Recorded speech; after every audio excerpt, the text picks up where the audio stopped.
La plénière de la Chambre basse du Parlement a examiné le jeudi 31 octobre 2024 le projet de loi de finances exercice 2025 porté par la chef du gouvernement Judith Suminwa-Tuluka. Dans sa communication, le président de l'Assemblée nationale, le professeur Vital Kamerhe, a invité l'exécutif national à la redéfinition de la place de ressources naturelles dans l'économie nationale sans sous-estimer le secteur extractif, car, a-t-il rappelé, la dépendance excessive de ces ressources expose la nation aux nombreux risques.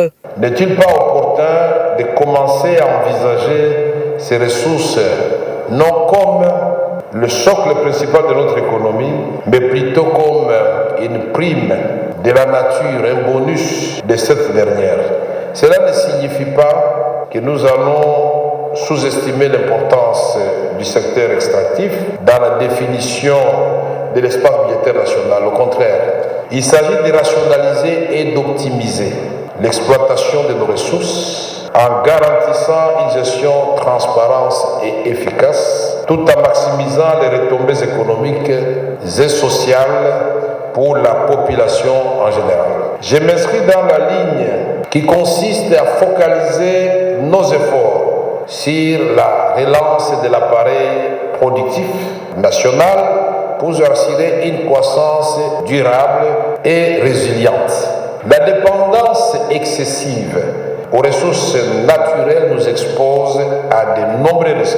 Il a par la suite exhorté les députés nationaux à un examen sérieux du projet de loi de finances exercice 2025 avant d'inviter la chef du gouvernement à faire son exposé. Pendant plus de 50 minutes, Madame la Première ministre Judith Suminwa-Tuluka a présenté aux élus du peuple le projet de budget pour l'exercice 2025 qui s'élève à 49 846,8 milliards de francs congolais, soit environ 18 milliards de dollars américains, un accroissement de 21,6% par rapport au budget de l'exercice 2024. Ce projet de loi de finances pour l'exercice 2025, soumis à l'examen et au vote de la représentation nationale, contient un budget présenté en équilibre, en recettes et en dépenses, à hauteur de 49 846,8 milliards de francs congolais, soit un accroissement de 21,6% par rapport au budget de l'exercice 2024, chiffré à 40 986 milliards de francs congolais.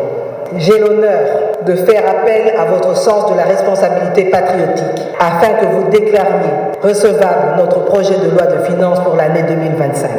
Parmi les priorités de ce projet de loi de finances figurent notamment l'accroissement de crédits d'investissement, le renforcement du secteur de la sécurité avec une augmentation de 25,2%, la poursuite de grands projets tels que le PDL 145 territoires et la construction du port en eau profonde de Banana, l'investissement dans les infrastructures avec la construction de la route nationale numéro 2 Mbuji-Mayi-Bukavu et la modernisation de certains aéroports, ainsi que la gratuité de l'enseignement et la couverture santé universelle.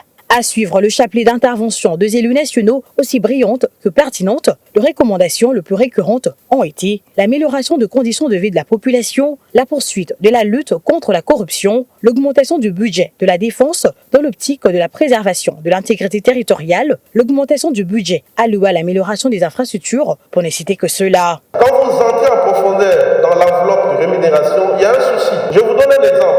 Le salaire moyen d'un agent qui travaille au ministère du Budget est de 1 000 $. À contre, moins de 100 $ pour les agents qui sont au ministère de l'Intérieur, ministère de la Défense et ministère de l'EPST.